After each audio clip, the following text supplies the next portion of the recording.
Praise the Lord. Our today's word from the Bible is from Matthew chapter 20, verse 21.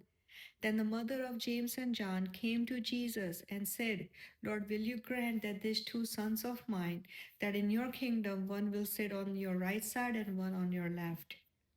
As parents, our success that we think for our children is based on the worldly things. We think a great achievement of degrees and professional jobs and, materialistic possessions and a spouse and all that.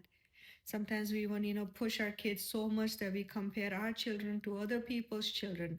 Why can't you be like them? Why can't you have this kind of prosperity like, other people's children have?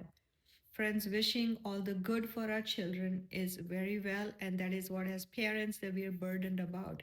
But we need to remember that the higher success and the greatest success that we can have, that our children that can be blessed with, is the success of having their place in God's kingdom.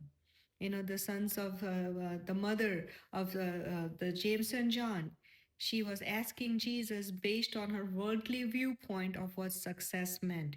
She thought that, having all the achievement was right and left of Jesus.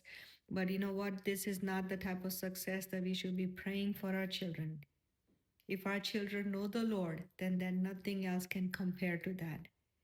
So don't worry about, all the blessings that we have in the world are good. Those are God given, and we need to praise God and we need to celebrate our achievements for our children. But don't forget, the highest achievement that our children can have is to have a place in the kingdom of God.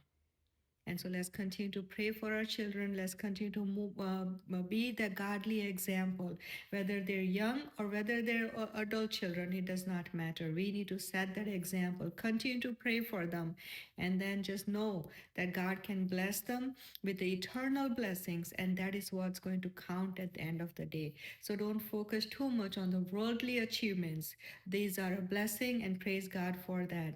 But the eternity, the best is yet to come. So let's ensure that our family, us and our children, we all will have a place in the kingdom of God. So today, may the joy of the Lord be your strength.